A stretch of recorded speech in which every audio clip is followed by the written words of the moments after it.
Wake up. Wake up. It's April the 7th. Not an April Fool's joke. You're a week late on that. Not the draft quite yet, but we're starting to hone in. On what the Niners may be doing. Join me. Join Damon. It's Wake Up. You're here. You already know that. Larry, fire the intro already. Push the button.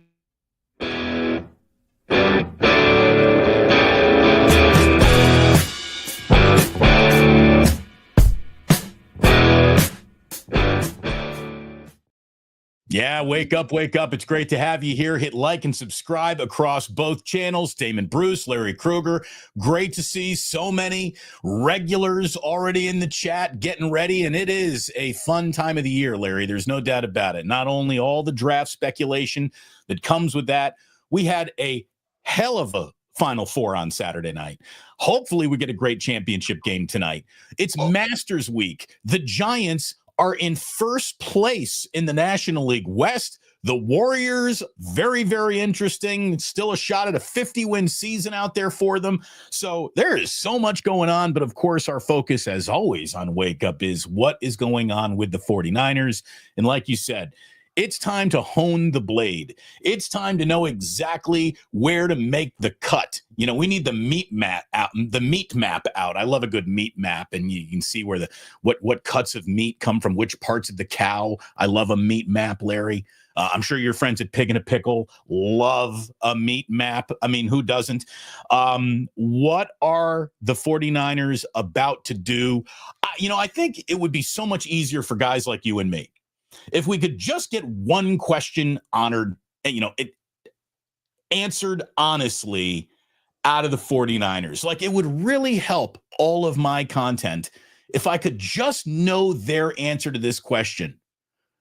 What do you guys think about Armand Membu? Because I freaking love him. That's the guy at 11 I think you should be picking. What do you guys think about Armand Membu? And if they're just like, well, Damon, we're not that enamored with him at all, I could go on and have other useful directions of my shows. In the meantime, Larry, I'm sort of stuck on a player that I got a crush on. I wish we could know these things. Before we get it off and rolling here, let's thank our sponsors, since we do have sponsors. And I'm going to share the screen because I got this little nugget yesterday, Damon. Ooh. I get a bunch of these every now and then. Here we go. This is a familiar part of my timeline here. Steve says, I finally made it to Pig and a Pickle. This place is legit. Thanks, Larry. And he's got a picture of himself, or a picture of somebody probably at Pig and a Pickle in Emeryville. That's the one in Emeryville. That's the one in Emeryville. So, hey, I just want to say thanks to Pig and a Pickle, the title sponsor of the Krueger Show. Check them out. They are in Emeryville, as you're looking at here. They're also in Corte Madera. They're open 7 days a week from 11 a.m. to 8 p.m. or until they run out. Pig and a Pickle, the best barbecue in Northern California. Lots of people have tried it, and they're big fans. And we thank Damon and Mary for being proud sponsors of the Krueger Show. We also like to thank our good friends at Sharp Corners Sports Cards and Collectibles. My good friend Anthony Catania is at 205 Cypress Avenue in Pacific Grove, California, along the Monterey Peninsula. Thanks to Anthony. He's at 831-521-5264. I also want to thank Claw-Daddy Arcades. You can follow them. They're a great follow on Instagram at Claw_Daddy_Arcades. Claw-Daddy Arcades is opening a brand new arcade here in the Bay Area, and you can check that Instagram for the location near you. And then, of course, the show sponsored always by Learn Key Upskill Academy, an online learning platform designed to get you ready for a new job or in 6 months or less. And it doesn't matter what field you're in. So they offer 30 different certification programs to help you take that next step in your professional career. 37 years in business, 200,000 students. They place about 100 people every month in well-paying jobs. So check the links. They're in the description below. Thanks to all of our sponsors for being proud sponsors of the Krueger Show. This is fighting words right here from Dr. No. Damon orders the vegetarian special at Pig and a Pickle. How dare you? Oh, wow. I mean, that's seriously. That ain't right. That's just insulting. That's coming after my family, as far as I'm concerned. But I mean, I someone- don't believe in blocking people that much or ejecting them. You may need to get the chat moderator to stop by that guy's house. I mean, that's seriously, that's them's fighting words where I'm from. By the way, someone also asked, how come no picture of an Ike sandwich? Well, you know what? We will have a picture of an Ike sandwich to show you on Friday. How about that? We can make that happen. But in the meantime, get yourself to Ike's. They're opening everywhere up and down the West Coast, expanding eastward, and my God, westward. He's got a place in Hawaii now, and I am so proud to be associated with Ike's. They've got another partnership right now with Weed Maps, so that's just brilliant marketing. Here's a perfect sandwich to help you through that case of munchies that just came upon you. And thanks, as always, to our friends at Dubliner West Portal, which is a great place to go and watch the Masters this weekend, watch some Warriors basketball, the national title game, Giants baseball. The right team is always on the TV at the right volume. I'm officially, can you turn that down in here, years old now? So, yeah, it's just a fantastic spot. Get yourself to Ike's, get yourself to the Dubliner, get yourself to Pig and a Pickle, Claw Daddy Arcades, Learn Key, all of it. Thanks to our sponsors and thanks to all of you. And Larry, as we were saying, don't you wish you could just get one piece of information so you know that you either, you got a talking point that you should continue to sink your teeth into, Armand Membu in my case. Or like you should just stop like a dog. You should just drop that right now because it's not going to happen. Like, it could. I mean, there, okay. So what do we know? What do we know right now on the 7th of April? We know, I think, that Cam Ward will be gone. Abdul Carter will be gone. Travis Hunter will be gone. Okay, so those three guys for sure will be gone. Now, I don't know if they're going to go 1, 2, 3, but I'm very, very, very, very confident that Ward, Carter, and Hunter will be off the board by the time the Niners pick at 11 for sure. Then they will occupy 3 of the first 7 picks, and there are a few other names with great certainty you can almost put there. Well, and then someone's going to gag. Right. Someone's gonna reach, someone's gonna, go draft for need. So, I've got my mock draft 1 through 10 in front of the 49ers. I decided to kind of go through it a little bit, start thinking through each team's deal and see what shakes out. And I do think there's a trade possibility for the 49ers that could be intriguing. So I think up or down. Well, I'm against trading up, but yeah, it's to trade up, and it's been speculated that the Niners may try to trade up. So if you said to me, or if we're just discussing who's the target, and I don't know if you want to discuss this now or if you want to discuss this later, Damon, but if you want to discuss it later, you can halt me right here. We can discuss it later, but let's do it, baby. I got who am I kidding? Let's go. Okay, so.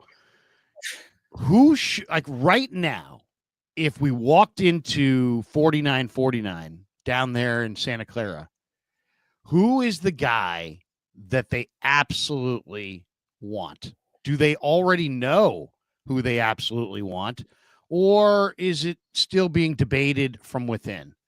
And I think either answer is acceptable. You could know exactly who you want, or it could be debated from within.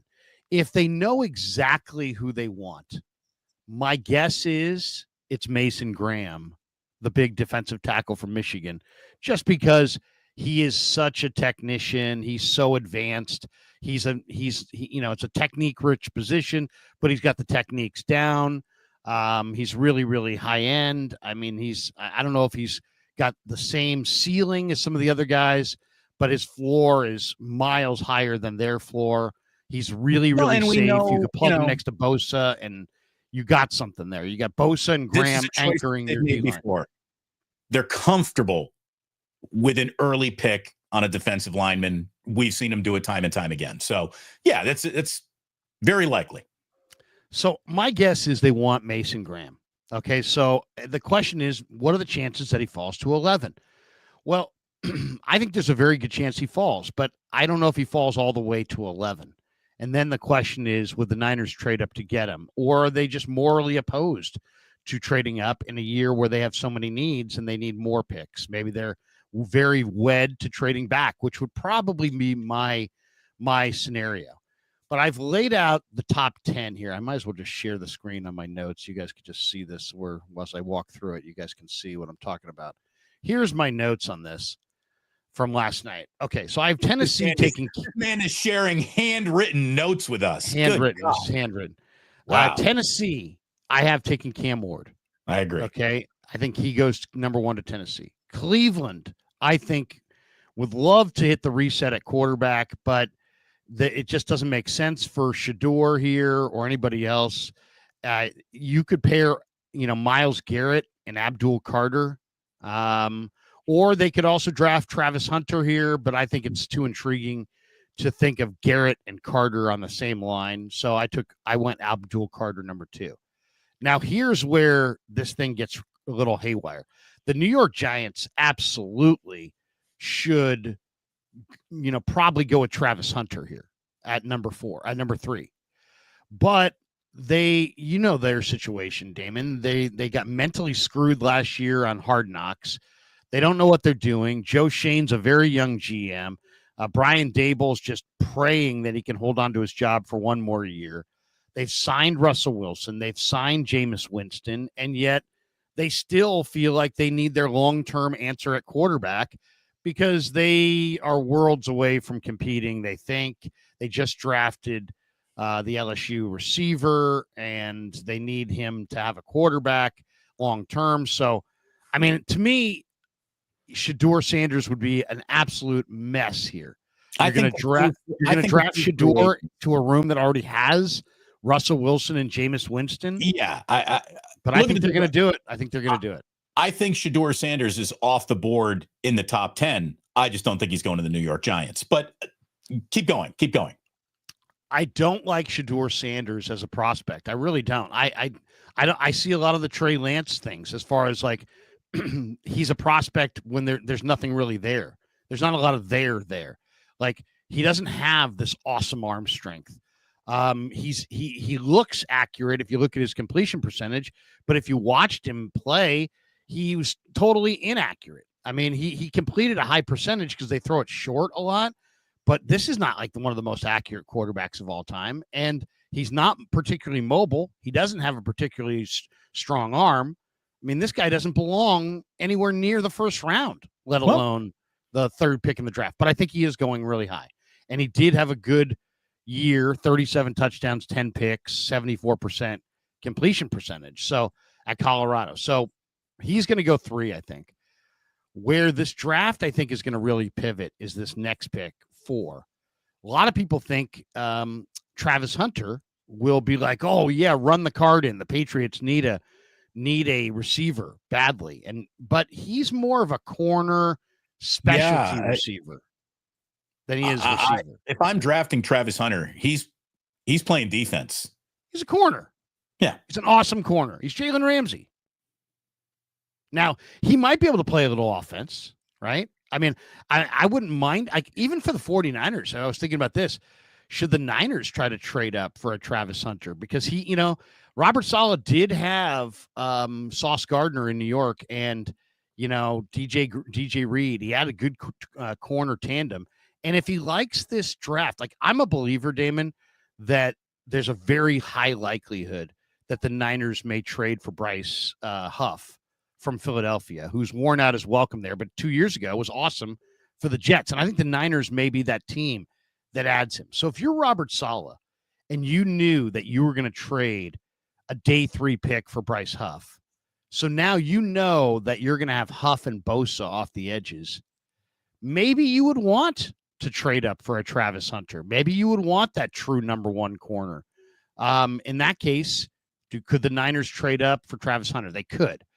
But New England could take Travis Hunter. But I think what's going to happen here, Damon, is that when push comes to shove, the Patriots are going to look at this and they're going to make the decision that all teams that draft the quarterback make. Do we go for the receiver to help our quarterback, or do we go for the left tackle I mean, I think New England's offensive line was so demonstrably bad last year they got to approach that from inside out. So I think they're going tackle. Tackle I off just the think they're board. going tackle. I think Will Campbell at the end of the day, yeah, he has 33-inch arms. People overreacted because there was a guy who measured everybody's arms at the combine. So his relatively short arms looked incredibly short. But upon the remeasure at the LSU Pro Day, they're 33 inches. It's not ideal, but this guy played in the SEC. It wasn't like this guy played at Alabama State or something. This guy Larry, played he's got enough footage.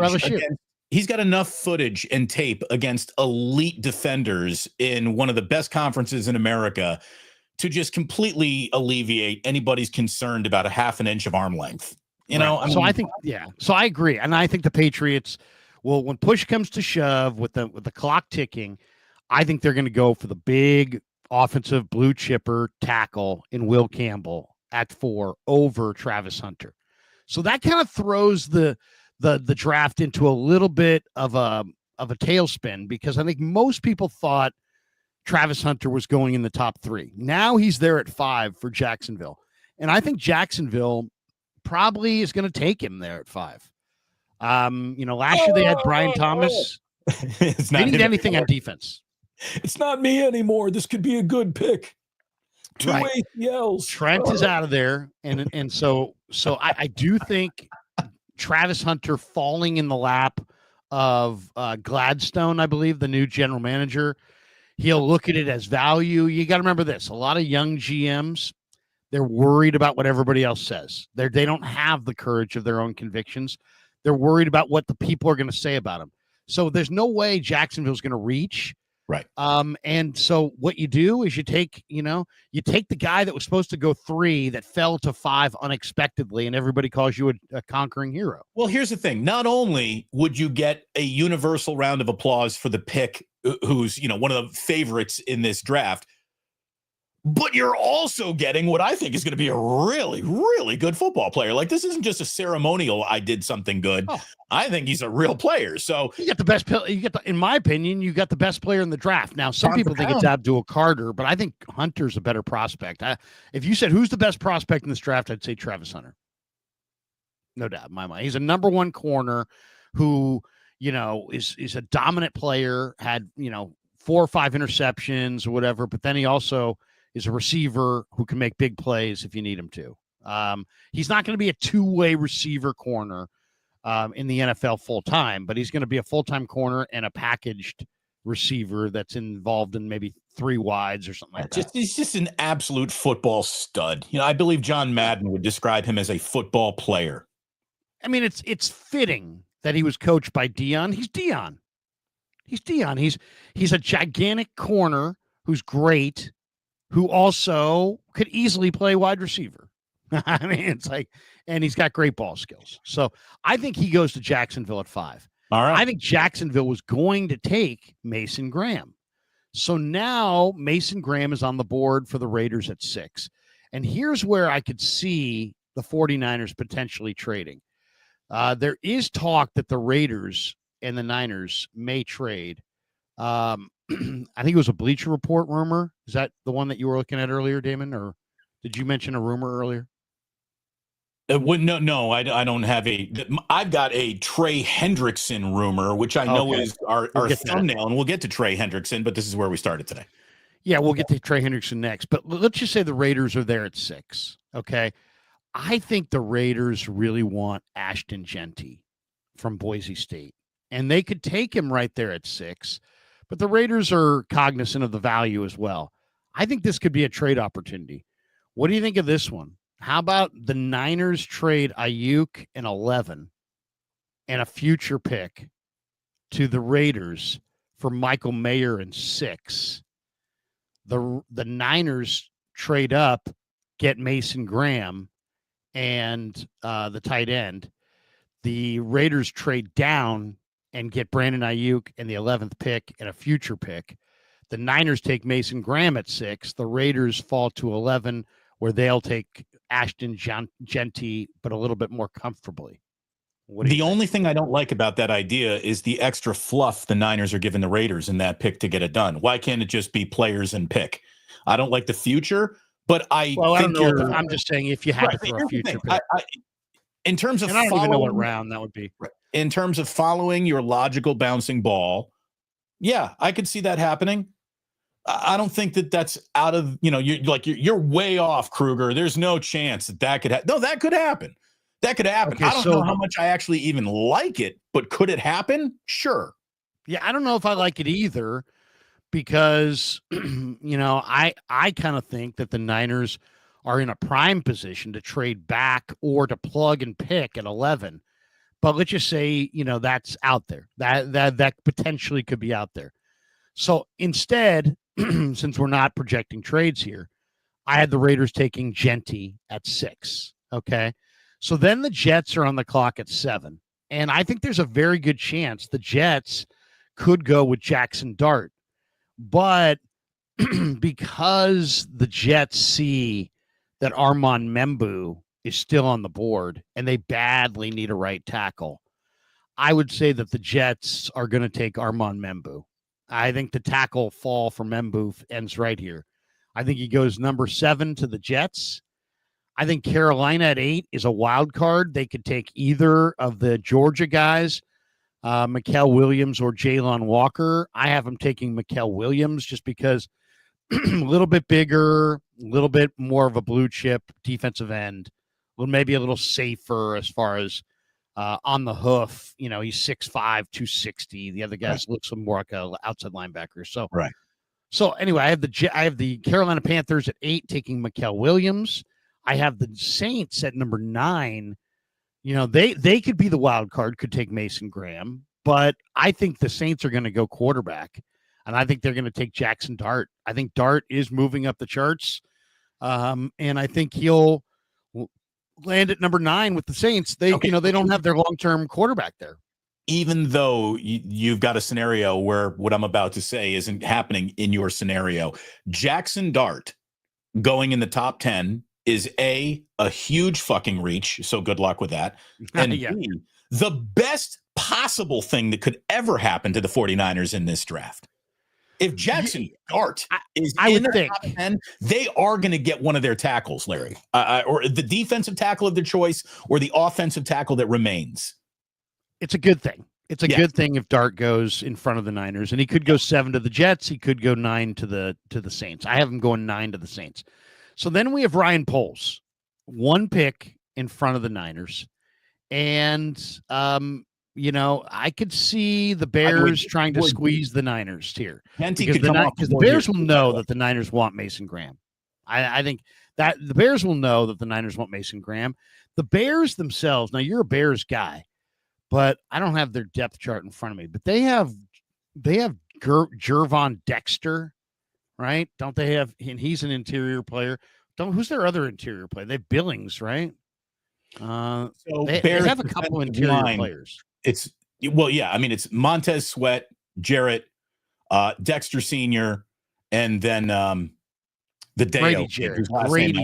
That's who they added. They added Grady Jarrett. Yes. Yeah. So they have Grady Jarrett, Jervon Dexter. They also have Andrew Billings, Zach Pickens. So they're pretty fortified on their defensive front. They also signed another defensive end. You said they have Montez Sweat. They have Austin Booker. They have Dominique Robinson. It's not, so I don't know what direction the Bears are going to go in. My guess is that the Bears would like to go offensive line. Now, they did sign Jonah Jackson. They did sign Drew Dahlman. They did sign Joe Tooney. I think they've done their offensive line work in free agency. I'll tell you right now, this is I've been listening to a little Chicago radio, and they're talking about Genty an awful lot in Chicago right now. Like, you want to talk about might not get past. I don't think Genty gets past the Bears. The Bears reach for Omarion Hampton. Do they need a running back that bad? This is reach for Hampton. I mean, they could. You're right though, but because they have Braxton Jones and Darnell Wright already, and they drafted the kid from Yale last year in the 3rd round, Karan Armageddon. So they have offensive tackles. They probably don't need an offensive lineman. They probably don't need a defensive lineman because they went and paid big money to Grady Jarrett. So it's this is this spot for the Bears is very speculative. Ben Johnson's going to want a toy, right? Who's like more of Jahmyr a toy? Gibbs? Who's more of a toy for an offensive-minded head coach looking to put the first bit of razzle-dazzle anybody's seen in the Chicago offense in a long time? Genti opens up a lot of doors the same way that McCaffrey opened up a lot of doors for Shanahan, you'd think. So who knows? He's gone, though. He's gone. So let me ask you this. Okay. Would the Bears go for either another – would they go for another skill position guy? Here. I'd be looking D-line based on what they've done in free agency. Yeah, so in this draft scenario, Membu falls right, or Mason Graham falls right in the lap of the Bears. And my guess is the Bears are going to take him. By the way, if there's any scenario where Warren has fallen, they're taking Tyler Warren. Well, he's fallen. He's here. Okay, then they might think Tyler Warren. So they could go Tyler Warren. Yeah, that's a good call. Be very popular in the Heartland to go with Tyler Warren. The team that had Mike Ditka could definitely go Tyler Warren. But I mean, my guess is if this is the way the draft comes down, Cam Ward, Abdul Carter, and then 3-4 goes instead of Travis Hunter, it goes Shedeur Sanders, Will Campbell, and Hunter falls to 5, which causes Mason Graham not to go to Jacksonville. Then the Raiders, if you're right that the Bears are talking Genti, then the Raiders probably take Genti at 6, knowing that they can't trade back. I think the Jets take Membu. Carolina's a wild card. I'll say they're going to go either Jalen Walker or Mikael Williams. We'll throw in Jackson Dart, but I think the Bears, will go Mason Graham. I really do. I mean, I have them here taking Mason Graham. I do. I just think it's too good a value, and it'll be too popular a pick. And I think, as you said, because they already redid the offensive line, they could go Josh Simmons here. Yep. A very highly rated offensive tackle from Ohio State. But they're Big Ten guys. Yeah, I mean, there's no question. And also, as you said, though, I mean, they have 2 decent tackles that they drafted. They needed to improve the interior. They did. So they maybe they go in a different direction here. Maybe they even trade out. Maybe they could trade back. But that leaves the Niners at 11, I think, staring at this proposition. No Membu, no Will Campbell. So do you want to go to the third offensive tackle, or are you picking defensive line? And if I think your third offensive tackle, I think Simmons is a pretty decent booby prize. He could be Kelvin Banks. Some people think Kelvin Banks is the third offensive tackle, but I agree with you. I like Simmons more, but I think it's going to be a defensive line pick. And I think you're looking at these 4 guys: Shamar Stewart from Texas A&M, Jalen Walker from Georgia, Walter Nolan from Ole Miss, and Kenneth Grant from Michigan. And I think you're at 11. You're going to have your pick of those guys, which means that, to me, the best solution here is definitely the trade back. But you got to have somebody willing to trade up. And you don't necessarily know if, in this scenario, Jackson Dart went at number 9. And let's just say the Saints went for Shamar Stewart instead, and the Bears went for Mason Graham, and now Jackson Dart's still on the board at 11. You might find a team that's willing to trade up, maybe Pittsburgh, maybe, there's a number of teams that could really like Jackson Dart, would be willing to, that might get in their range. That could be I think there probably are teams that are waiting for Jackson Dart to fall to the Niners because they know the Niners with so many needs are probably in a trade back mode. And they could probably trade up. But of the remaining names of the remaining names in your group of 4, right? Give me Nolan, right? I don't know. Nolan or Kenneth Grant? I just don't know. I mean, it's like Jalen Walker is a little interesting. A lot of people think, so there was a great article by Bruce Feldman in The Athletic, where he had quotes from all these coaches and about all these players in the draft, college coaches who had gone up against them. And man, the guys were just so overwhelmingly in love with Jalen Walker. And he's just such an intriguing player. I mean, he can help you on first and second down as a linebacker, and then he can help you as on third down as a rusher. There's a lot of Micah Parsons there. So he's a tremendous kid. Walter Nolan is a 5-star player in high school, went to A&M. A lot of people thought he underachieved. Then he went to Ole Miss. He had a pretty good year. Some people still feel he is underachieving. Shamar Stewart is definitely the biggest talent as far as this guy is a Myles Garrett type. He's 6'4", he's 280, and he's super fast. I mean, and also the one thing about Shamar Stewart is a great player. He just doesn't have tons of sack production. He doesn't have tons of sack production, but Damon, this guy is a hell of a player. I mean, he really is. He plays really, really hard. And he just happened to be on a team that had some other great defensive linemen, that was really known as a great defensive line team. I mean, this guy is. Everybody started looking at Texas corners, and they're good too. So they've gotten a lot of. It's funny. So it felt like at the very beginning of mock draft season, you saw Shamar Stewart's name attached to the Niners in a few different, and then it became less than. Like Shamar Stewart has seen his name fall in the minds of the mock draft crowds, right? Apparently. I mean, it's hard to say, but yeah. I mean, and that might be directly related to the lack of production. Like he's the kind of guy that you're only going to fall in love with if you're a tape grinder and you appreciate taking on double teams and that sort of, and what did he do in the play? Well, he just gobbled up bodies. He stuffed the hole. He didn't make a play. Dominating. I mean, you're talking about a guy who's 6'4", 280 and super fast. And there's a lot to like there. There's a lot to like. And you can see kind of why people really like him. Well, let me bring up what our thumbnail suggests could be in play due to a story. Don Atkinson, 49er Web Zone. We all know that Trey Hendrickson in Cincinnati have sort of reached a point of no return. At least it certainly feels that way. And that's coming from Cincinnati's front office. A first-round swap with Cincinnati. So Bengals move up to 11. Niners move back to 17. Cincinnati also gets both the 49ers' third-round compensatory picks.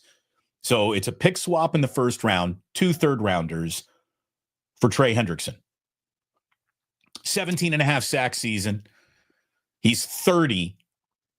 He is a game-wrecking level talent who at this point in his career, look at it this way, Nick Bosa hopes to be as productive in his age 30 season that Trey Hendrickson just was. This is, you're drafting a player who on day one might be your best defensive end.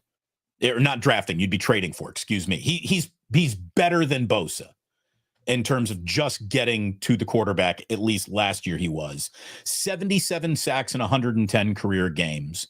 A card-carrying badass, very good against the run. Trey Hendrickson's an all-pro. He's a real deal. The question is, now beyond the draft capital, what's the price? He's 30. We're talking a $25 to $30 million a year player after a restructured contract, and that's being conservative. Like, those are the numbers that he's telling Cincinnati. That ain't going to get it done. So are you willing to spend $35+ million on a 30-year-old defensive end? Because that would be in play if you're trading for Trey Hendrickson. You're obviously extending him. So do you want to extend that player? No. I mean, it's just not. What's that? He's pretty freaking good. Oh, it's not even about that. It's about where they're at and where he's at. And it just, it's like, it's one of these things that, commit, you want everybody, the Niners want everybody. What's that? If you're committed to getting younger and cheaper, this ain't a way to do that. but it does add an all-pro level talent to the other side of Nick Bosa. It does do that. It hurts in a lot. It might not add up in a lot of ways that are the grand plan, but in terms of football player week one, you'd be hard-pressed to draft anybody who will be better on the defensive line than Trey Hendrickson. You need those two. If anything, I need 2 more third-round picks, not 2 less third-round picks. So, no, I wouldn't do it. I wouldn't do it. I'd rather go this direction. I'll stop staring at the screen there. By the way, strong penmanship, Larry. Strong penmanship. Thank you. I'd rather go this direction with this guy right here. 40-inch vertical, 10'11" broad, 4'5'9", 281 pounds, super hyperactive. Coach him up. I mean, Chris Kasarik, I've been told 19,000 times, is a great coach. Okay. Okay, if he's a great coach, great. And then coach him up. Coach, get this guy. This guy's an amazing ball of clay. Shamar Stewart also plays incredibly hard. He plays incredibly hard. And he just, I've seen enough of his, and people are like, they go overboard. With these, people, you know what the old saying, a little bit of knowledge is a dangerous thing. There's a lot of people rolling around this time of year with a little bit of knowledge. And a little bit of knowledge is that Shamar Stewart doesn't have great collegiate sack production. And everybody knows that. And so they're like, stay away from him. But if I said to you the 49ers could add, I don't know, Danielle Hunter, would you be excited about that? Well, Danielle Hunter is a future Hall of Fame level talent. So, Danielle Hunter is a guy they probably should have shined last offseason. That guy's a total stud. Yeah. So he's my exact point. He went to LSU. His final year at LSU, he had 2 sacks. 2 sacks. There's a lot of teams that probably passed on him because he had 2 sacks and said, not enough sack production. Danielle Hunter, he looks good. He's ripped. He's big. He's fast. He's all this. He's that. But he only had 2 sacks this year. Nah. Well, you know what? You just missed out on Danielle Hunter. And I think if you're in that camp that's like, yeah, he only has 4.5 sacks in his career, Shamar Stewart sucks, you're going to look really bad because this guy doesn't suck. He's he plays really hard. He sucks. No one's saying he sucks. Pressures. But, I'm 49er, Niners fan 57 is throwing your words, and I agree with you. So our words back in our face with that pick saying great tape, great production, great combine. You need all 3 at 11. He had a great production. This guy's got great production. He led Texas A&M in pressures. He led them in pressures. That's production. He doesn't have sack production. But as Nick Bosa is a great player. There's many games where Nick Bosa doesn't get any sacks. Does it make him less of a great player? No. It's just the ball got out fast, right? It was situational. Right. Shamar Stewart is a fantastic player. Let me see. I got one more clip here I want to show you. The power is undeniable. The speed is undeniable. Here he is dominating the Senior Bowl. Just take a quick, brief look at these 2 highlights. This gives you, I think, kind of back-to-back what you're looking at with this player. All right, let's go back to the front. So here he is. He's going to destroy the tackle, throws him on his can. Now he's going to beat this guy. He just beat, I think that's probably Emory Jones. He just beat him, or maybe Frazier.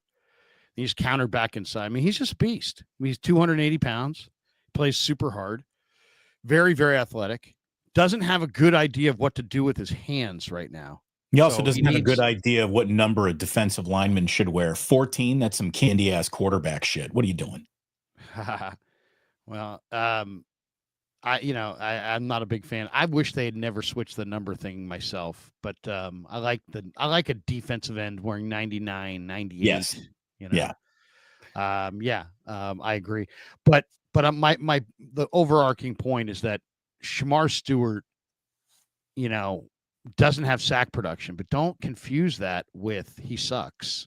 He doesn't suck. He's 280 pounds and super fast, and he was the best. He went to Mobile and was so damn good on Monday and Tuesday of Mobile week that he shut it down. He didn't even play the rest of the week because it was like, oh, well, I don't need to. I'm that dominating. I mean, for a guy without sack production, though, that's a little like, go get a sack then. Go get a sack in the game. You got something to prove here. But yeah, he played on a line with Nick Scorton on the other side. Nick Scorton got some sacks. He played on a line with Shamar Turner. Turner got some sacks. He also played on a line that has 3 or 4 NFL defensive linemen in the future. So I watched all their games. It was like you weren't going to hold the ball against A&M. You were getting it out, right?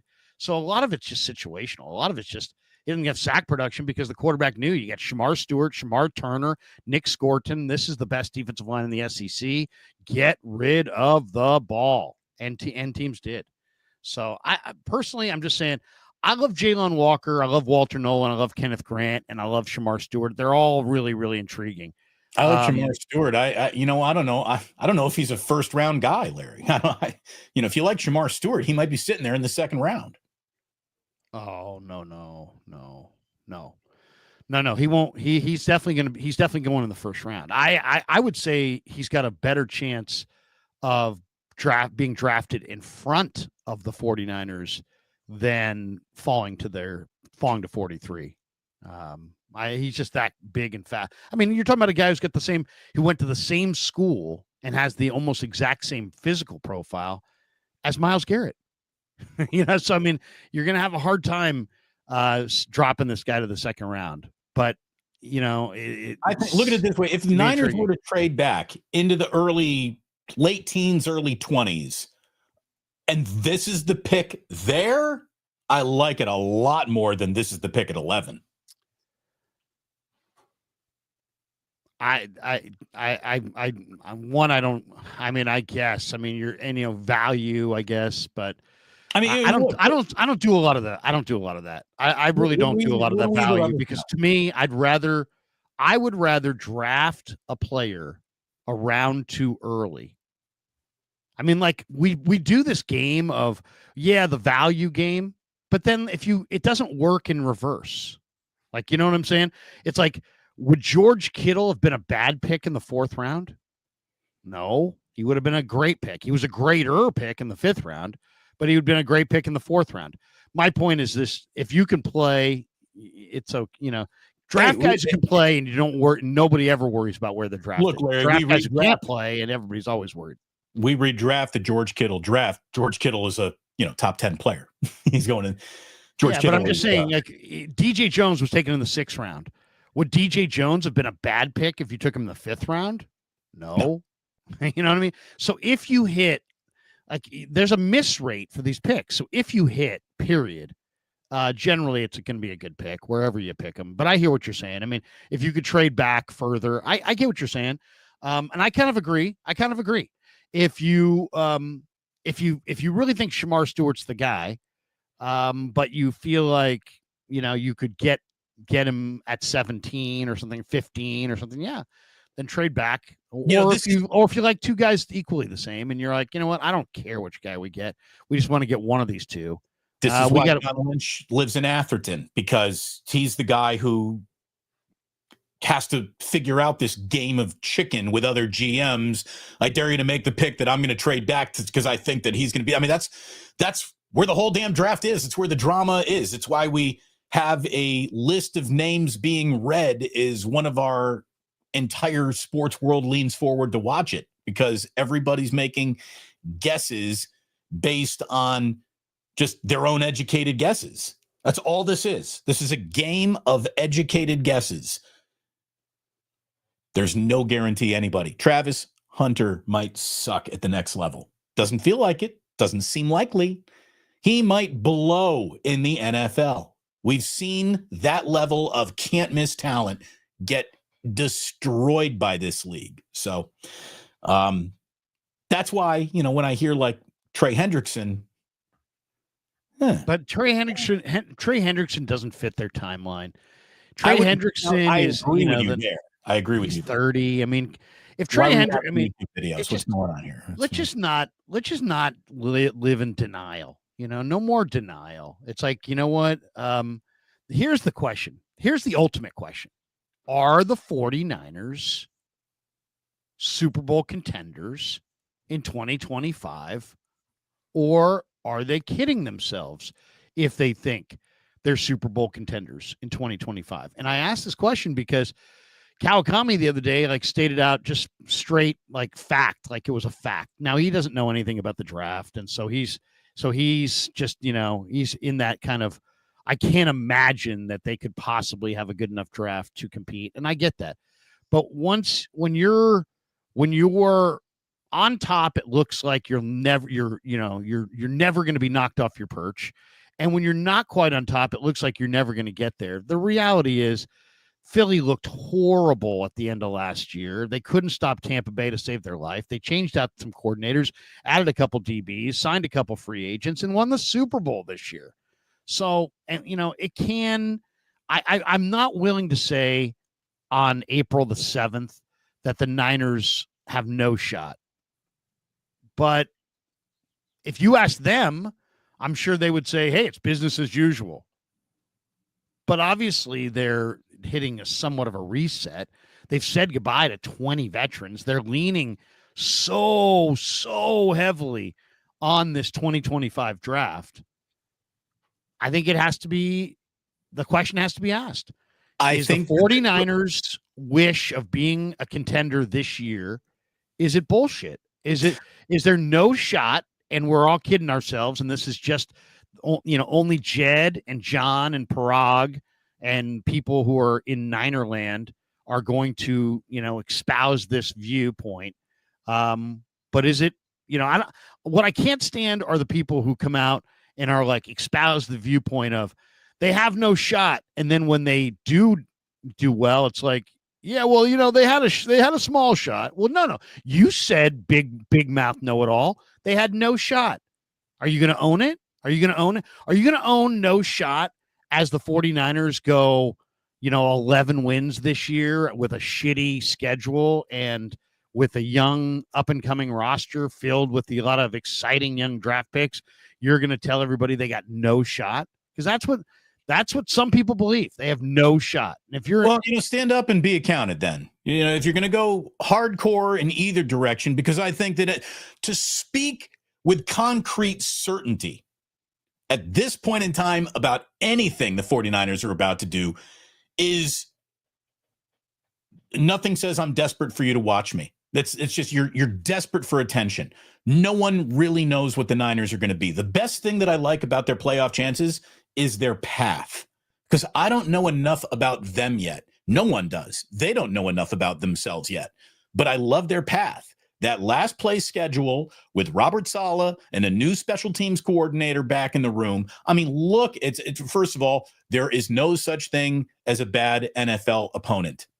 Having said that, you're going to get a full reset Seahawks team at coming home. You're going to get Falcons team at home. You're going to get a Panthers team at home, Jaguars, Titans, and Bears. So you got 6 home wins just waiting for you. So now can you find 4 more wins? You're going to Cleveland. You're going to Houston. You're going to Indianapolis. You're going to New Orleans. You're going to New York. This is a bad team could win 9 games. Level schedule. A bad Niner team could win 9 games. And if you could win 9 games, you're not more than a handful of victories away from winning your own division. And if you win your own division, guess what? Whether you want to admit it or not, you're a contender. The Niners could win the NFC West next year. The Niners are favored right now to win the NFC West next year. So I'm not here to talk about what they ain't going to do. Now, could all of those grand plans be scuttled with a shitty draft? Oh, you bet. Yeah, this thing could go off the rails quickly. And Christian McCaffrey, bilateral Achilles tendonitis is the T-shirt everybody's wearing at Levi's Stadium again next year. And you're in a lot of trouble. McCaffrey comes back, plays 16 of 17 games, and looks good again. Anything could happen. Well, I'm Anything. glad you brought him up because to me, he is like, if you're going to discuss the 49ers this year as a Super Bowl contender, I did a video on this last night. What has to happen for the 49ers to be a Super Bowl contender? Christian McCaffrey plays his dick off. First thing, item number one, Christian McCaffrey reminds you of Offensive Player of the Year, Christian McCaffrey. That is a non-negotiable almost. Right.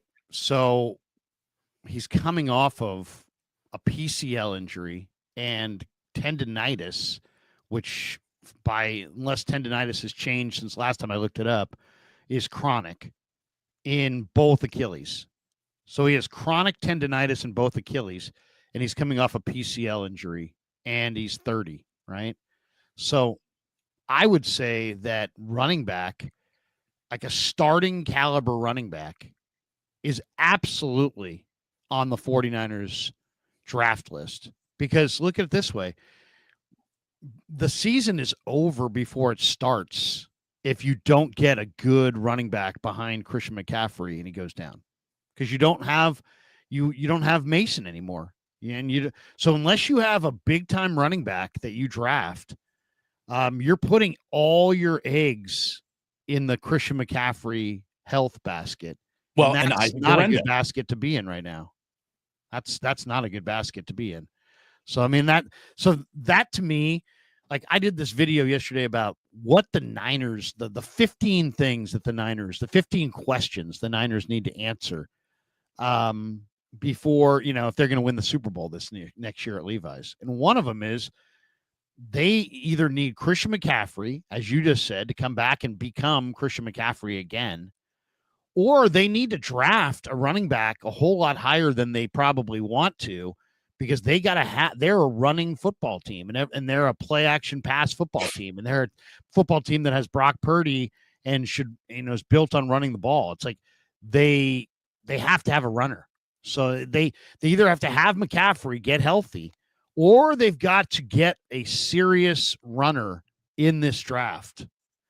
And that's right out of the chute, one of the 15 things they need to do. There's also, as we're sitting here, Damon, Raj from RSF 49ers has shared this little nugget. If we could, hold on a second. Share the screen. Do we have breaking news, Larry? Is that what you're telling me?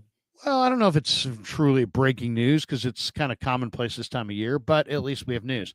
Tennessee defensive tackle Omar Norman-Lott has a top 30 visit scheduled with the 49ers, according to Matt Barrows. Barrows just put this out on Twitter.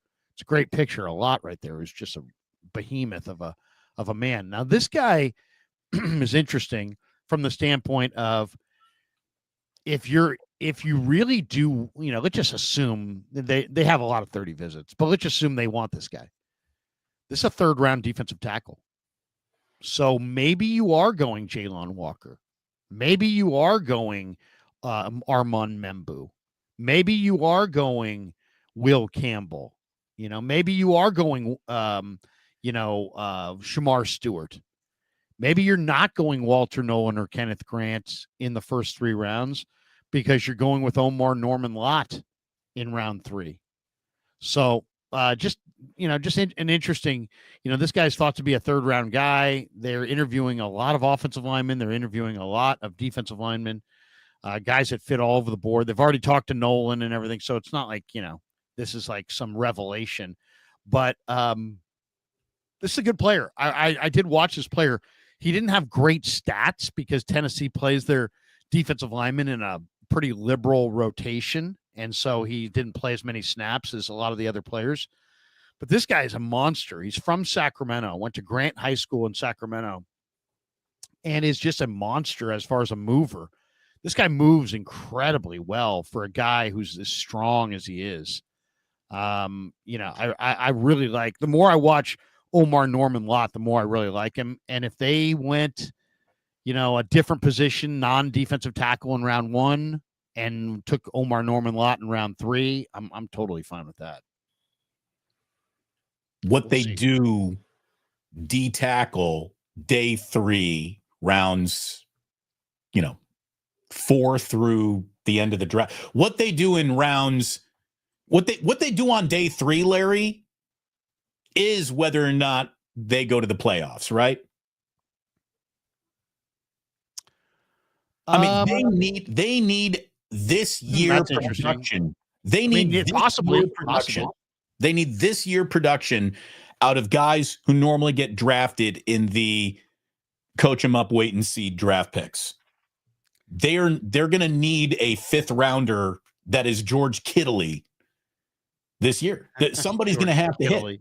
Yeah, they're going to have to hit. They're going to have to hit on somebody that was glazed over by the rest of the NFL, and that's why, in the 5th round, the 49ers select a guy who turns out to be ass kicking. I mean, that they have to. They have to strike gold somewhere in this draft. Let me give you one more. Let me give you my quick list here of what needs to be done to win the Super Bowl. Okay. In no particular order. I'm going to save number 1 for the end because it's such a good one. Okay, so here it is. Here's the quick list. If the Niners actually want to win the Super Bowl 60 next February at Levi's, played in their stadium. 1, you got to get a running back who can finish games by running or by blocking, because you lost Elijah Mitchell and he was a finisher for the Niners, and I have Taj Brooks as that back. You need to get a wide receiver who can take the top off the defense, who can at least make you honor the deep ball. I'm saying that's Arian Smith, the Georgia undrafted free agent receiver. Not a great receiver, but he can run.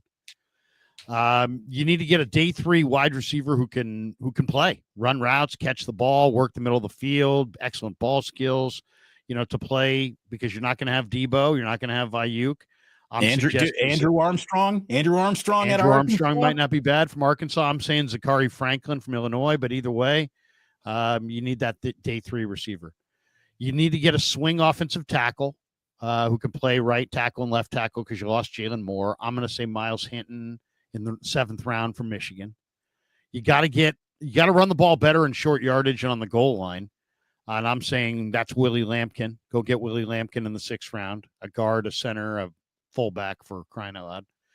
You need a tight end who can both catch and block. I'm going Jalen Conyers. Maybe after the draft, our Anthony Torres. We just had him on from Toledo. He's a pretty good prospect. You need a starting left guard to replace Aaron Banks. I'm going to say that's Donovan Jackson of Ohio State. In round 2, gonna have to take him in round 2. They need a proven edge rusher opposite Nick Bosa. I'm going to say that's trading a day 3 pick to the Eagles for Bryce Huff.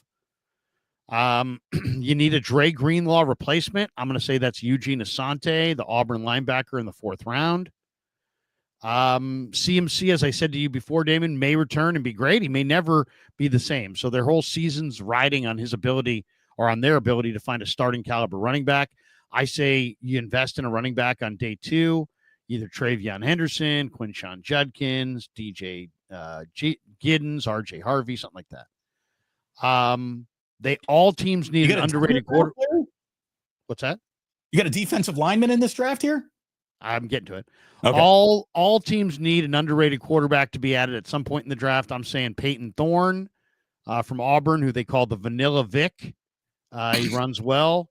Son of a coach, really mobile, smart, competitive. I like Peyton Thorne. Number 12 on the list, the Niners need multiple D linemen and multiple pass rushers, and I list a bunch of them here.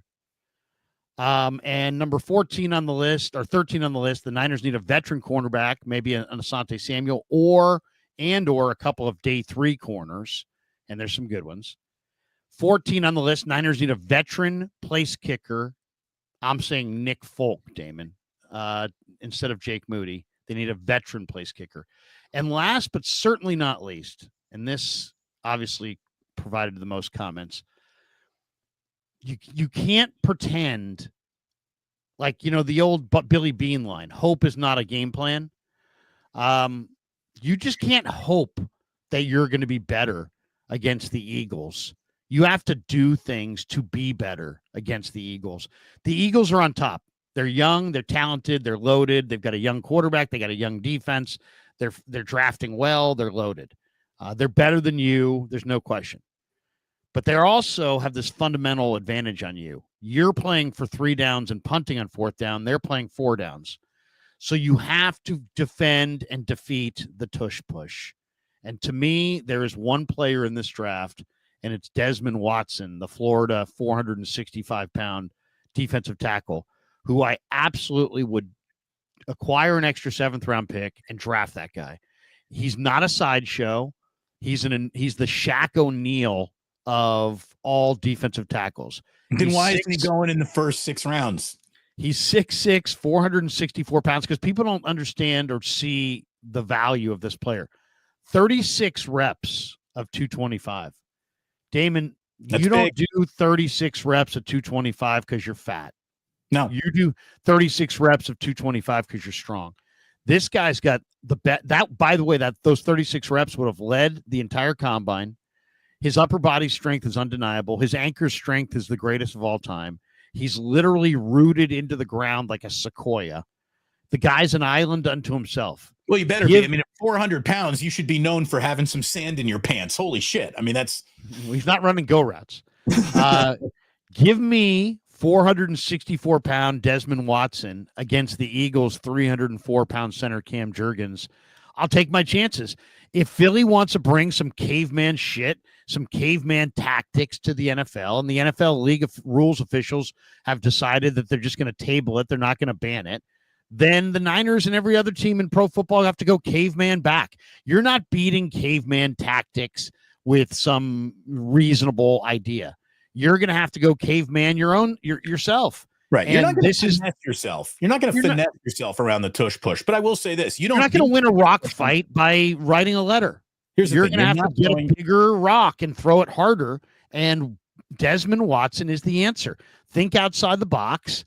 I'll take a 464-pound nose guard, and I'll use him as my tush push fullback on my own tush push. He's going to be, you want to go tush push and nobody wants to rule it out. Fine. There's a guy in the draft. His name is tush push. His name's Desmond Watson, and I'm taking him with the 7th pick. I'm celebrating his largeness, and I'm thinking outside the box, and I'm putting this guy out there on goal line. I'm putting this guy out there. I'm going Willie. I'm taking Brendel off the field in short yardage. I'm taking Juice off the field in short yardage. I'm putting Willie Lampkin at fullback. I'm putting Desmond Watson at center, and I'm having Brock Purdy sandwiched between 700 pounds of man. And let's go. So let's you go. beat the tush push. You beat the tush push before you get to it. You want to beat the tush push? Yeah. Play better on 1st, 2nd, and 3rd down. That's the best way to do it. Yeah, but not if the tush push is going for 4 yards, and they can just go no huddle tush push. I mean, Damon, we're really close. The Eagles averaged like 3.4 yards or something on tush pushes. If that goes up by 1 yard, the NFL is a major, major problem. So, I mean, you'd think, but the 49ers just got rid of, Jordan Mason, who averaged 5 yards a carry. So obviously that doesn't mean as much as you'd think it would. Plus, there's no team that's only going to run one play through the entirety of a football game. Not never. Don't worry about it. But I mean, look at it this way. The Niners were involved in a game like this. It was the Philly NFC Championship game. They lost their quarterback. If the Niners decide to do what I'm advocating, draft, Willie Lampkin, put him at fullback, draft Desmond Watson, play him as your nose guard / center / tush push. You could have come out in that game after you lost Brock Purdy and just ran the ball. Just run the ball. Direct snap it to McCaffrey and run the ball. Run the ball. Make them stop it. Instead, they didn't have that available, and they lost the game. They just meekly and weakly, lost that game because they had no solution. But that would have been the perfect solution. And since this is, not only that, if Philly wants to make this a play, then and the league doesn't want to rule it out, then go with it. Lean into it. I mean, the Eagles just won the Super Bowl. You're going to sit there and bury your head in the sand and be like, we're not going to compete? Or are you going to try to beat them at what they do? And that is this tush push on fourth down. I guarantee, I mean, look at it this way, Damon. The all-pro fullback in the NFL this year was Patrick Ricard. He's an offensive lineman. The team that won it all is going for it on fourth down with this tush push, and they're wrecked, and they're converting at a really high rate. If you're going to beat them, you're going to have to somehow derail their ability to play this short yardage game that they play. All the while, you have to improve your short yardage, because the Niners on the other end of the spectrum. The Eagles aren't even going to be in the Super Bowl next year. Don't even worry about them. Repeating is hard to do, so don't even worry about them. The mathematical chances of them repeating are infinitesimal. We don't need to worry about it. Fuck the Eagles. They haven't changed the rule, though. And if they haven't changed the rule, it's time for the Niners to start getting with the rules. Here's what the Niners other teams do this. Signing Brock Purdy. Sign Brock Purdy, goddammit. Get it done. What are we doing? So April 22nd is when phase 1 of OTAs start. Everyone says this should be done by phase 1, right? You wouldn't want Brock holding out of OTAs in such a pivotal year. So everyone's looking for when's this going to happen? When's this going to happen? I think I know when it's going to happen. Larry, based on my own personal history of news breaking, whenever I go on vacation, I believe that Brock Purdy will sign his contract with the 49ers while I am in my first hour of my 14-hour flight to Tokyo. So I can't stream with you. I'm going to be in the air. This is major news is going to break. I'm going to miss out on the entire wave of views and looks. I will get fucked by the Brock Purdy signing. I am convinced of it. It's going to happen in the first hour of my 14-hour flight to Japan, which I believe is April 18th. So April 18th is the day Brock Purdy's going to sign. You watch that. Watch it happen. Watch it happen while I'm in the goddamn air. And you deserve that. You deserve that for bailing out to go to Japan in the middle of draft season. It is my fault. It is my fault. But seriously, they need to get that shit done. What are we doing? Why is it not done by now? I don't get it. I don't get it because it's very complicated, and it's not. No. It's not. It really is. There are 6 different examples of here's exactly what you need to do in all the previous contracts that have been agreed to. There is a blueprint. There is a map. This is cut and paste numbers. The only thing you need to change is the name Brock Purdy from whosever name was in that contract. But there are so many here's how it's going to end up examples that the Niners are like fooling themselves if they think they're going to rewrite contractual negotiated history with Brock Purdy here. The numbers have already, I think, been agreed to. I don't know. I don't get it. I really do not get it. What are the numbers then? If the numbers have already been agreed to and you know what they are, go ahead. It's got to be a guarantee of $150 million, and then let's just go from there. Why? I mean, why does it have to be? I mean, standard. That's pretty much the standard at his price point. At $150 million is the standard. I think for him, yes. Yeah, well, I would guarantee $150 million. I'd front load the shit out of this thing. You're going to want to be able to get out of it if for some reason he's not the guy. And if he is the guy, you're going to lock him into a price point that everybody's going to complain about today. And nobody I've heard the opposite. I've heard the opposite, that that they're going to backload it so that they can actually have a competitive team with Brock Purdy. The cap's going to go up. So the cap never goes down. It always goes up. So backloading it, why would you backload it? Why wouldn't you front load it so you could actually build what if it turns out Brock Purdy isn't who you want to be then? Then you're on the hook. It's a short-term deal. I mean, that's what the short-term deal's about. I think they're probably going to go 3-year deal. My guess is 3-year deal for 150 and probably 100 to 120 guaranteed, with incentives that could take it and something like that. But I would see you've already got it. Why is it so hard for them if you know what neighborhood it is? I'm not arguing with you. You're kind of right. Yeah, but it's complicated because you're talking about a player who was the last player in the draft. You're talking about a player that's had some injuries. His origin story has nothing to do with this contract. Who are you in this league? His owner just called him a top 10 quarterback, which means negotiating at any other point would be stupid. once again, top 10 quarterbacks are making money all over there's all kinds of different structures to these things. I mean, it really comes down to how do you want to structure it? I mean, it's just, that's what's taking so long, is that they probably have to decide how they want to structure this thing. And most of the Niners have been really adamant that they want to get a screaming deal. And this is Brock's agent's ability, one chance to take care of make sure his client's taken care of. So, I mean, this has to get done right. I mean, it's not just about get it done. It's about get it done right. And as far as this nervous nitty, we have to have it done April 7th. They're not doing shit right now. It absolutely does not need to be done right now. There's no advantage in doing it right now. None. I mean, there's literally, they won't take the field for weeks. So to have it done now, why? Because you want it done now? Because you don't want to talk about it anymore? I mean, there's no logical reason of why it needs to get done today. For the sake of getting it done.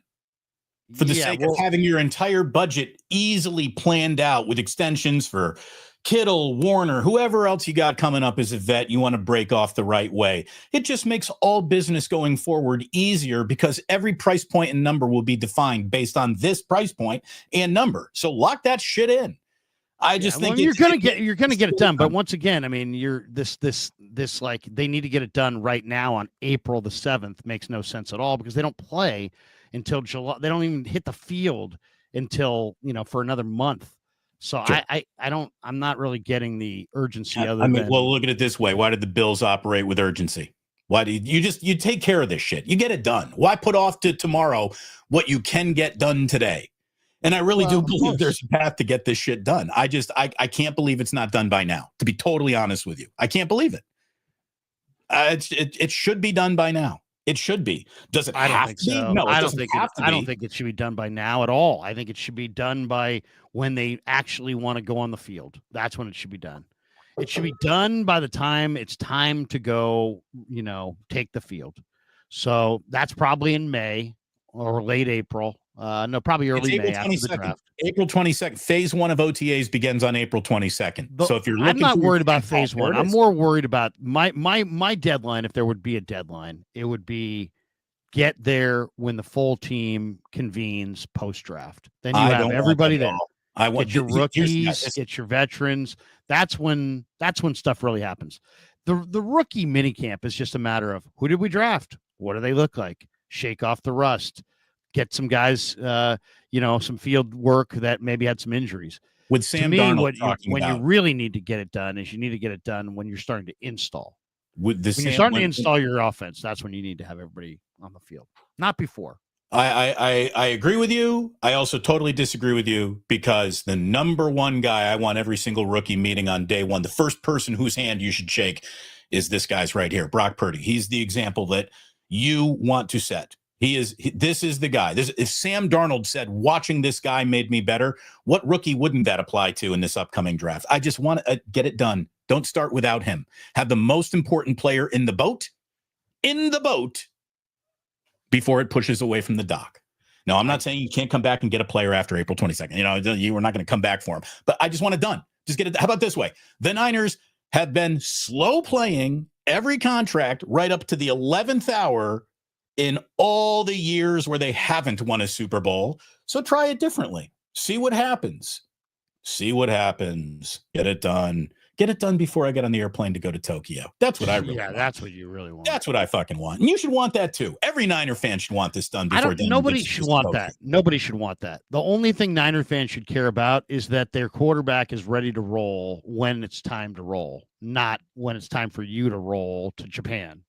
I mean, come on. Time to go. Niner fans shouldn't care. Niner fans should care about when. Who would argue it's great to not have your starting quarterback here? What kind of argument is that? Doesn't matter. Starting quarterback's not here.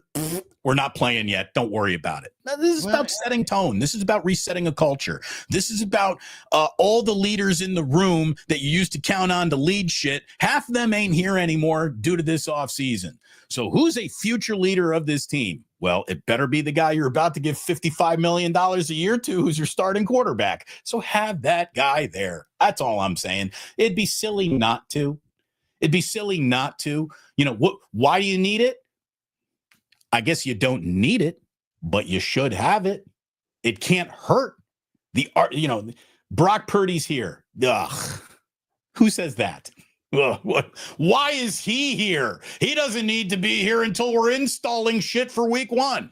No, get him here right now. Let him be the example for everybody. He is the grandfather clock, which everybody sets their watch to.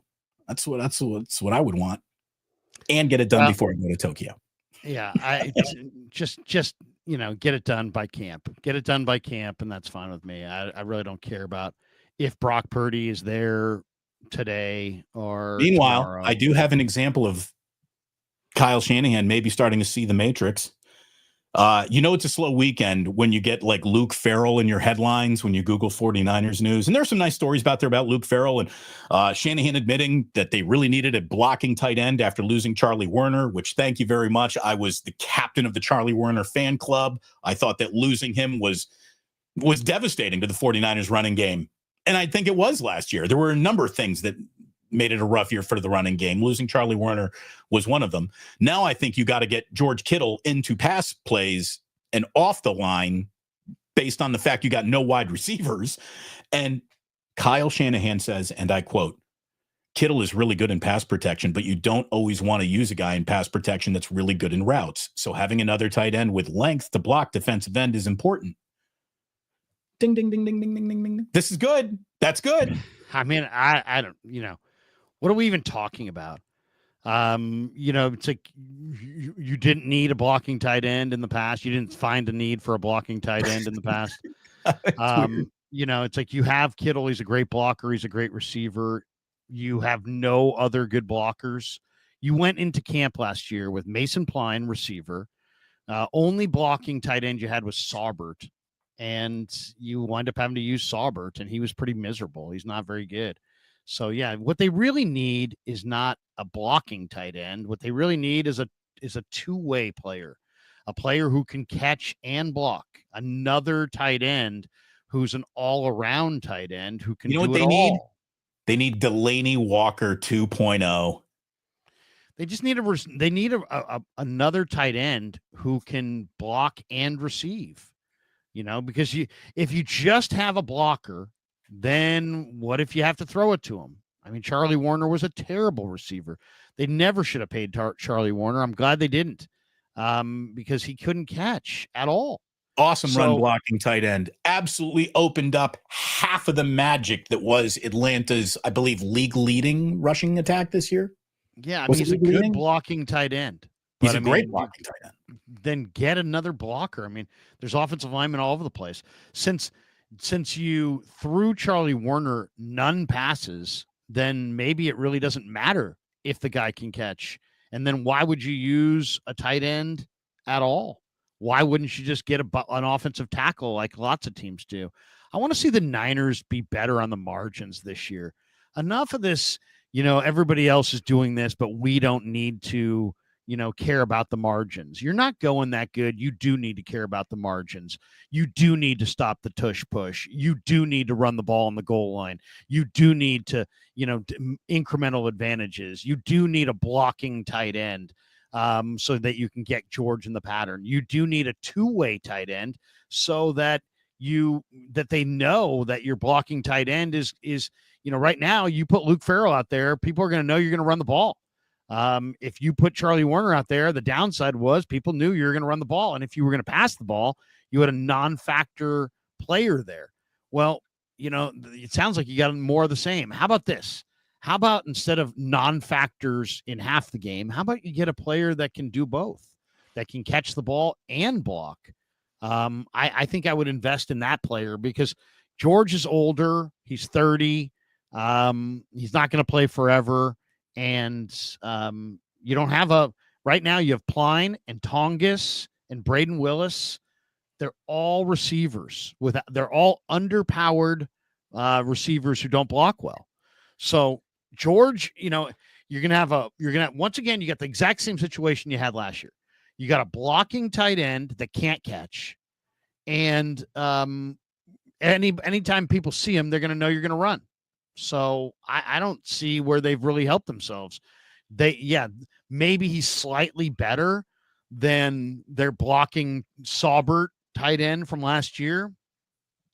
But are the Niners really going to the Super Bowl or not going to the Super Bowl? Are they going to win or not win based on the difference between Luke Farrell and Eric Saubert? No, I'm sorry, they're not. So it's much ado about nothing.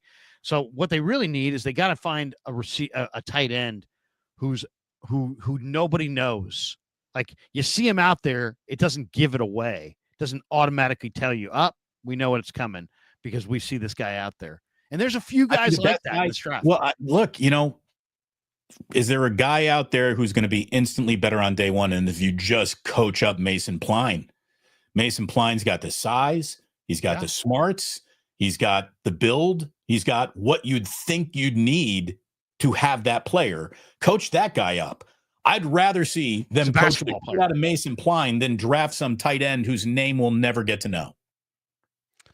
Well, I mean, obviously, but this is a great tight end draft. And I would, I don't think I would go, like, there's a lot of people going, go Tyler Warren in the first round. I wouldn't do that.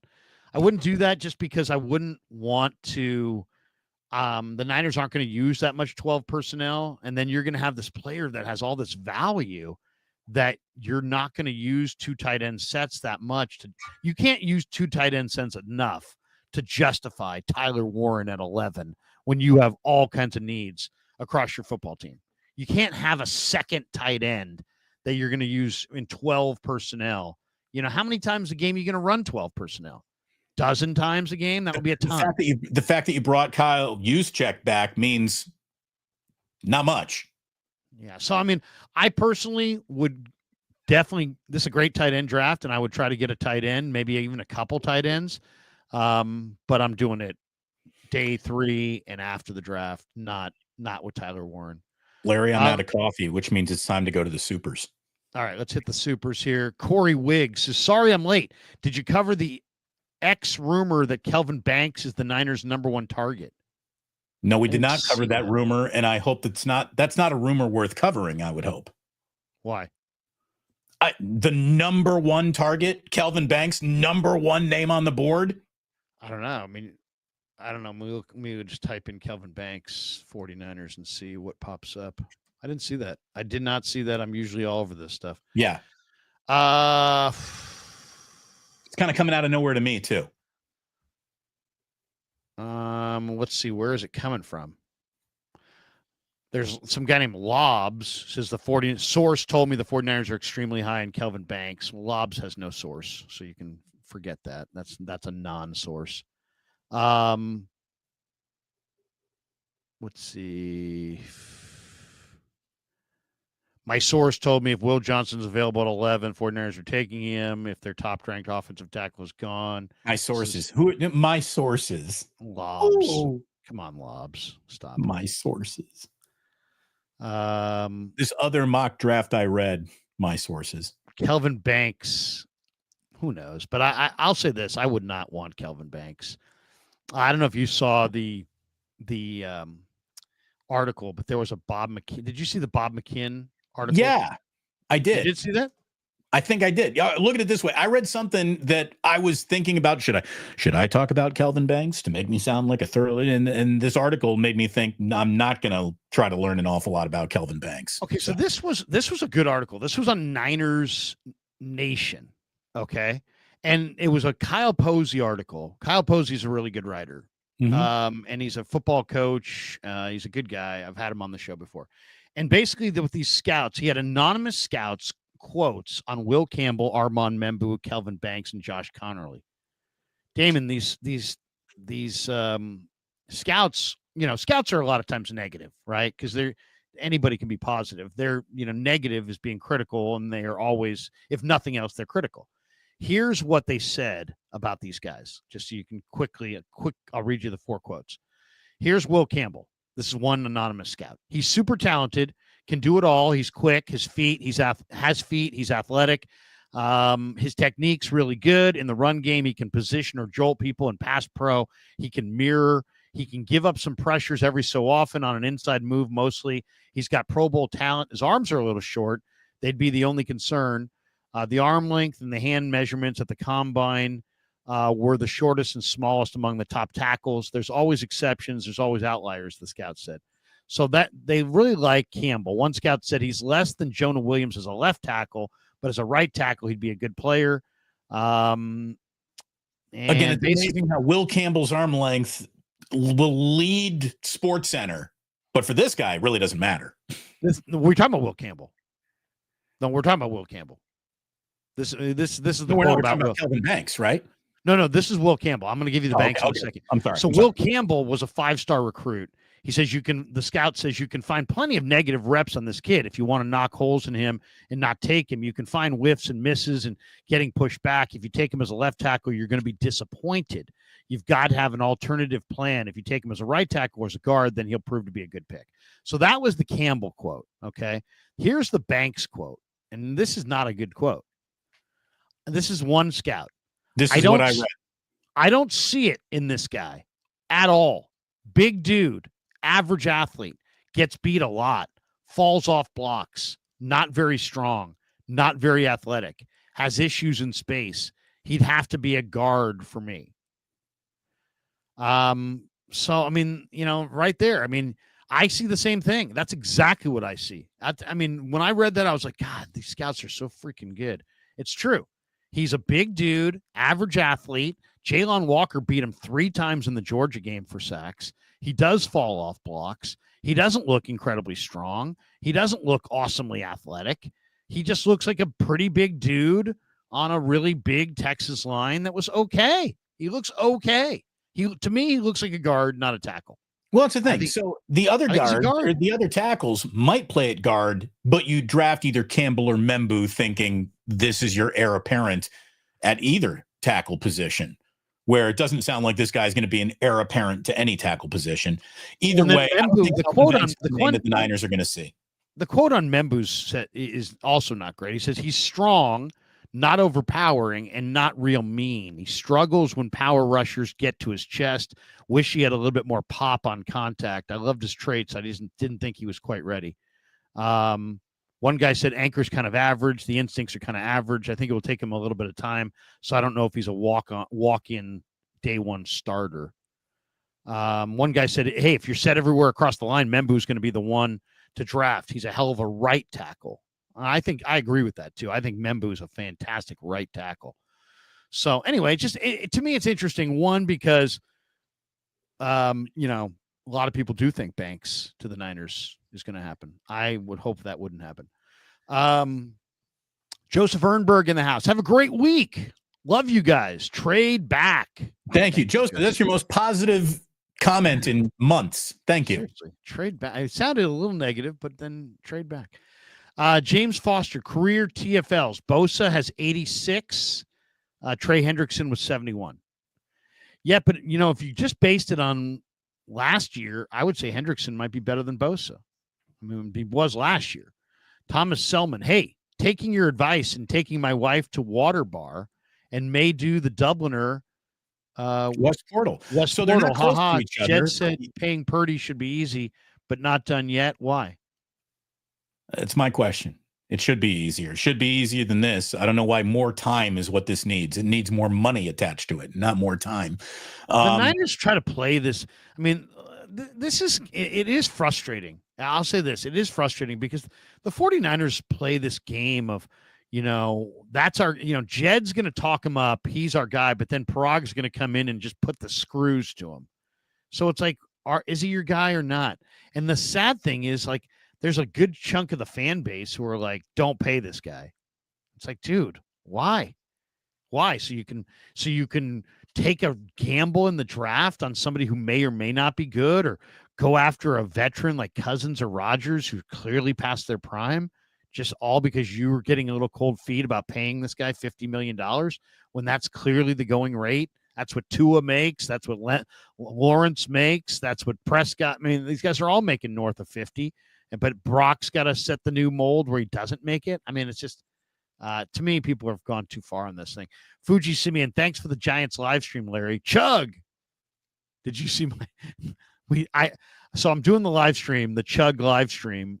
And normally we do it with Lund on Friday nights, but Lund couldn't make it this week because he wanted to go to the opener.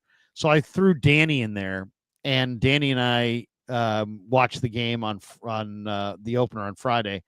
And we did our, Danny's not a drinker, so I just did the chug.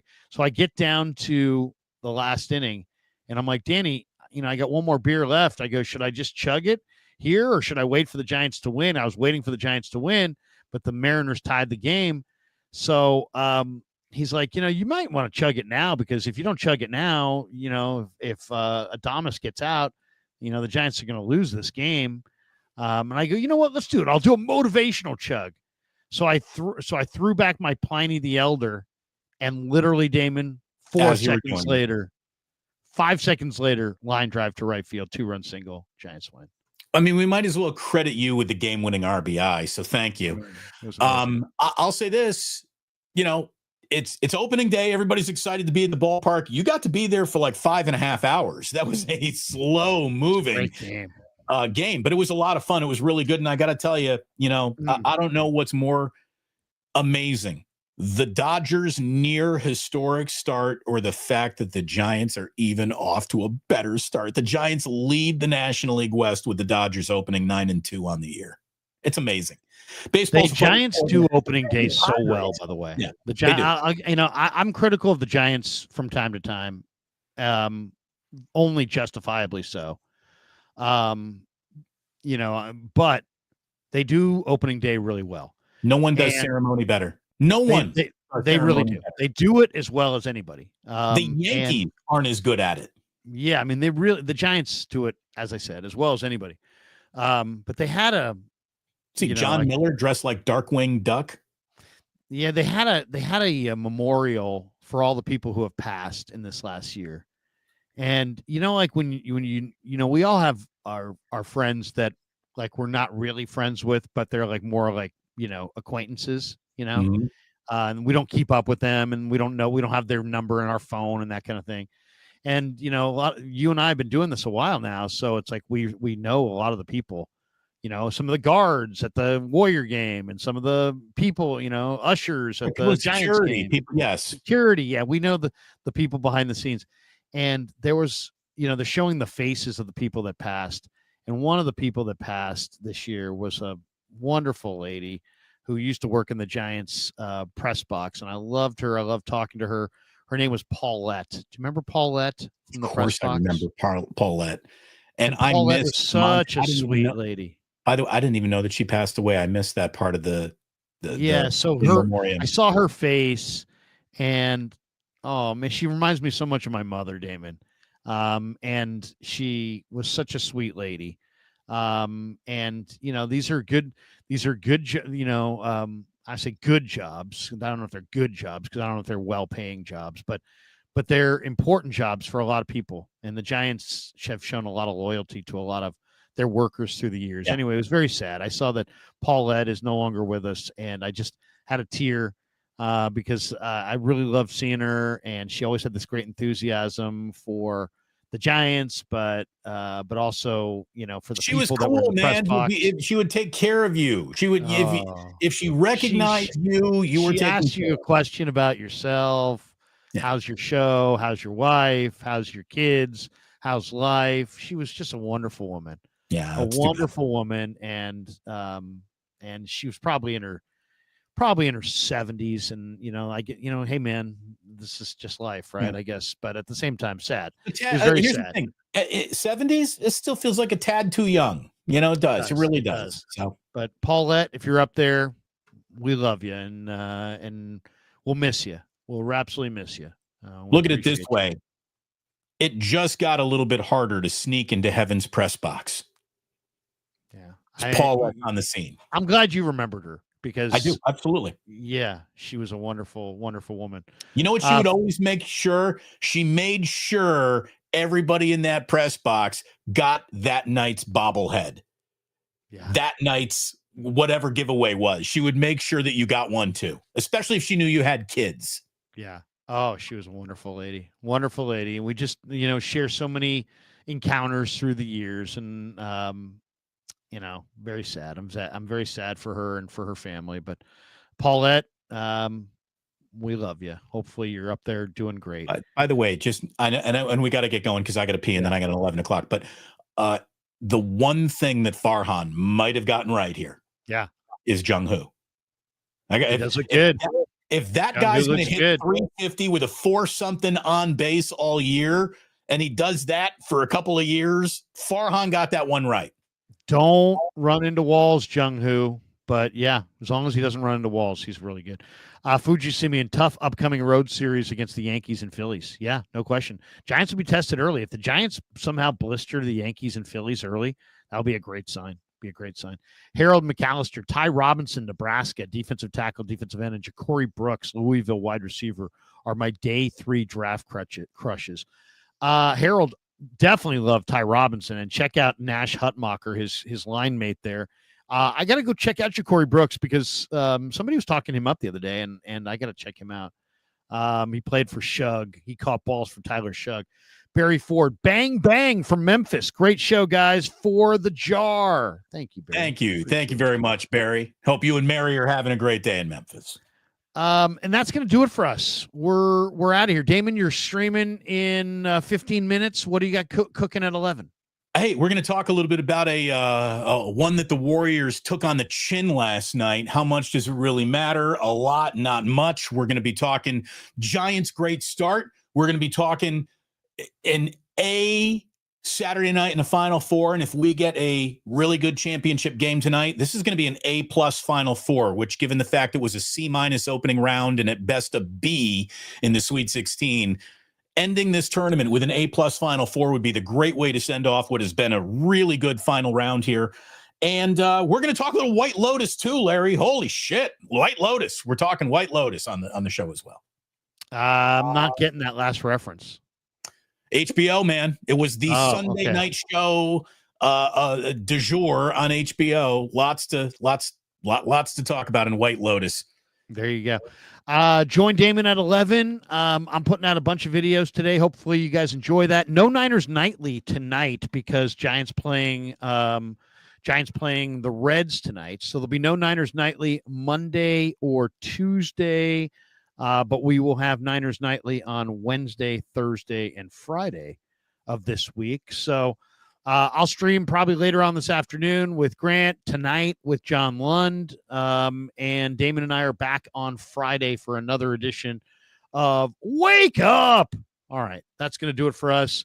It's time for us to run to the door vis-a-vis our feet. I feel like I had a counter with a little, don't forget about me. You're not going to have me to kick around this draft cycle anymore. And you're going to miss the old guy the same way I missed drafting players with only one ACL. That was my thing. That was my signature. You know, you had a mock draft, Lowry, with Mason Graham falling in the lap of my Jaguars, who now belong to James Gladstone. I'll just say it right now for everybody to hear. Without a doubt, there's not a doubt in my mind that this guy, Trent Baalke, would have fucked that pick up.